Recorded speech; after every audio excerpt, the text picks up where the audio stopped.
no Rio de Janeiro. Um tradicional colégio se destacou essa semana, mas infelizmente não foi por conta do ensino, muito pelo contrário. Pais de mais de 20 alunas do Colégio Santo Agostinho, o colégio que fica na Barra da Tijuca, que a gente tem o tradicional, a unidade. A gente tem a unidade tradicional que fica no Leblon, a unidade da Barra da Tijuca.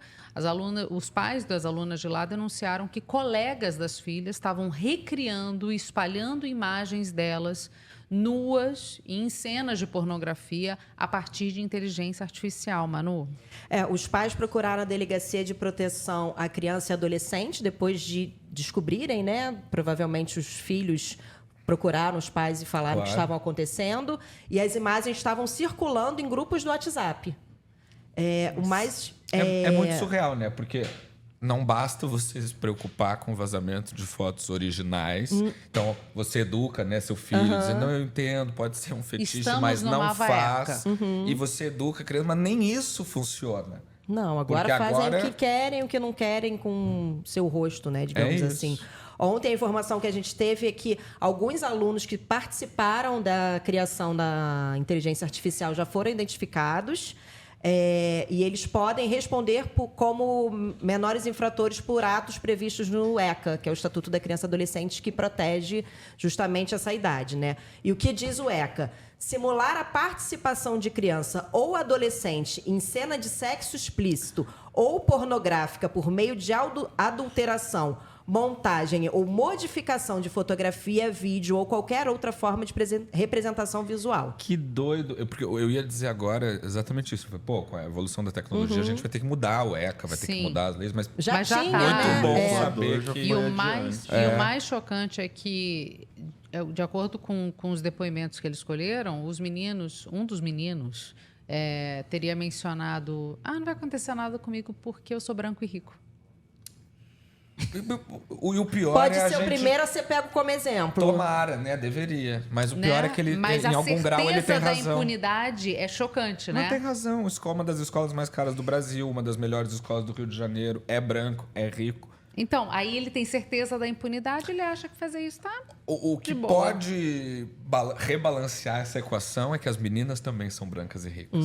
Sim, e é importante, né, a gente frisar que ser num colégio do porte do Santo Agostinho, no Rio de Janeiro, que é um colégio tradicional importante, favorece ainda mais a grita em torno disso. Total. Se fosse num outro colégio menor, talvez não ia ter o mesmo impacto. Uma escola pública, talvez. Ou numa escola pública não teria o mesmo impacto, né? É importante, gente, a gente lembrar aqui que o uso de imagens e dados pessoais, sem autorização, para fins desse tipo. Semana passada a gente já estava falando, né, do uso de dados sem autorização por conta das farmácias. Por conta da farmácia que entregou dados. Vamos lembrar que a autorização de uso de dados pessoais para fins escusos não são aceitáveis. Já existem leis que protegem o cidadão da prática de crimes digitais. Talvez a lei mais conhecida é a Lei 12.737 de 2012, que foi a Lei Carolina Dickmann? Apelidada de Carolina Dickmann. Lei Carolina Dickmann, porque imagens dela foram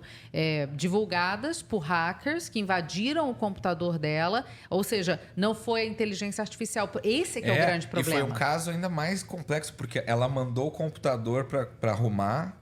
Exatamente. E aí, no concerto, conseguiram extrair as fotos. Então, não é nenhuma coisa que estava exposta já. Não uma que história isso diminua. Que tem mais de 10 anos, gente. Sim. Não existia esse nível de inteligência artificial 10 anos atrás. Eu só acho que talvez caiba uma ressalva sobre o que a gente falou de repercussão e punitivismo.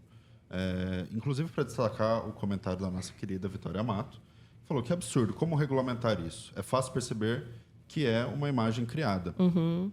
Existe uma questão que atravessa esse caso específico, que eu acho que é a de serem tanto as vítimas serem menores de idade, quanto os... Não dá para falar em... Os agressores, né? Feitores. Que são protegidos pelo ECA. Sim. Que o ECA existe justamente por um motivo de você conseguir resguardar o pleno desenvolvimento da criança, do adolescente. Mas entra em quem é o mais lesado. É a vítima? Quem produziu. Ou quem produziu, que vai ter que, enfim... Não, e os pais estão alegando que as meninas estão absolutamente em choque, constrangidas, porque... Sabe aquela coisa assim, tudo bem, é inteligência artificial, mas vai ter sempre aquele espírito de povo, vai ser, uma ali já fez aqui. Não, e tem que se explicar. Né? E ainda são meninas. E você tem que se explicar. É você ou não é você? Você vai ter que dizer para as pessoas que não é você. Isso já é uma humilhação. E na mesma semana que teve uma denúncia da Isis Valverde, que também teve uma foto dela do Instagram tirada... feito também uma edição na inteligência artificial dela, como se tivesse um vazamento de nudes, né? Então, assim... Sim. Nossa... É muito chocante o que aconteceu, mas uma realidade, gente. Não tem lugar seguro para mulher, né? Porque agora nem no metaverso. Nem no metaverso. E isso vai ser cada vez mais comum, já é cada vez mais comum. Tudo relacionado à inteligência artificial hoje em dia, gente, tem muita gente de olho. As leis no Brasil são severas em alguns pontos, ou já levam em consideração alguns pontos. No entanto, a gente falta avançar muito em questão de tecnologia e de lei. A gente tem a Lei Geral de Proteção de Dados? Tem, mas só que ainda tem muito a ser feito e avançar nesse sentido. O combate a isso também precisa ser mais comum, né? Assim exatamente. E tem muita gente que não denuncia, porque tem medo. Sim. Esse tipo de coisa, né? Enfim, fica esse alerta. Tomem cuidado com as imagens na internet e qualquer coisa que você se viu vítima de algum crime desse tipo, denuncie, exponha, porque é fundamental para que esse tipo de crime seja combatido.